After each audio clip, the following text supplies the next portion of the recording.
আগামী শনিবার school visit করবে টিও সাহেব। হেডমাস্টারকে কইছে আমি স্কুলে ভিজিটে যাইবে 11টার সময়। হেড স্যার স্কুল খুঁজে দেখতেছে একটা ছেলে দুষ্ট, নাম কালু। কইছে খবরদার শনিবার আসিস না। পাগলকে যদি বলে নৌকা নাড়াস না তখন থেকে আরো। কালুরে কইছে শনিবার আসিস না। ও শনিবারে সবার আগে স্কুলে আইছে, আইসা থেকে দরজা খোলে নাই। ও জানলা দিয়ে ক্লাস 5 পড়ে ঢুকছে, সিট বেঞ্চের নিচে শুয়ে আছে। 11টার সময় ওই ক্লাসে টিও ঢুকে বলতেছে, এই ছেলেরা, এই মেয়েরা, তোমাদের শিক্ষক তোমাদের পড়ায়? বলে হ্যাঁ, খুব ভালো পড়ায়। তাহলে বলো তো একই জিনিস বিভিন্ন জায়গায় বিভিন্ন নাম, জিনিসটা কি?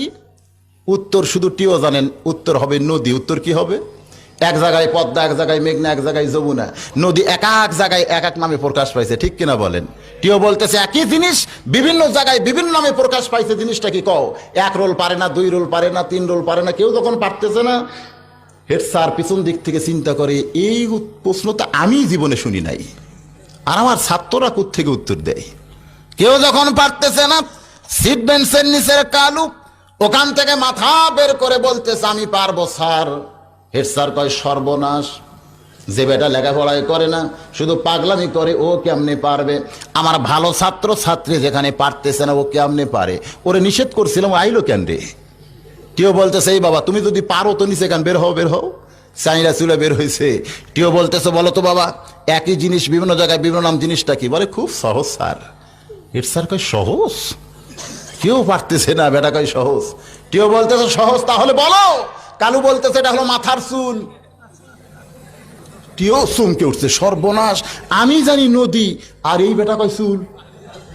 একটু নিচে নামলি চোখের ভুরু, একটু নিচে নামলি মোষ, একটু নিচে নামলি দাড়ি, একটু নিচে নামলি সিয়ারি। হেড স্যার জোর হাত করে বলতেছে বাবা কালু রে, আর একটু নিচে নামিস না। যদ্দূর পর্যন্ত নামছিস বাবা, এখনো ভদ্র সমাজে বলা যায় কাপড়ে চুপড়ে নামলে কিন্তু বিপদ হয়ে যাবে রে বাবা, আর নিচে নামিস না। আমাদের যুবকেরা নামতে নামতে ফাটা যায়, নামতে নামতে খাড়া হয়ে পেশাব করা শুরু করছে। এই যুবকদেরকে আরো নিচে যদি নামতে দেন, এ সমাজ একদিন ধ্বংস হবে, ঠিক কিনা বলে? তাই যুবকদের লক্ষ্য করে বলতেছি বাপজানেরা, এই মুহূর্তেই ভালো হওয়া লাগবে।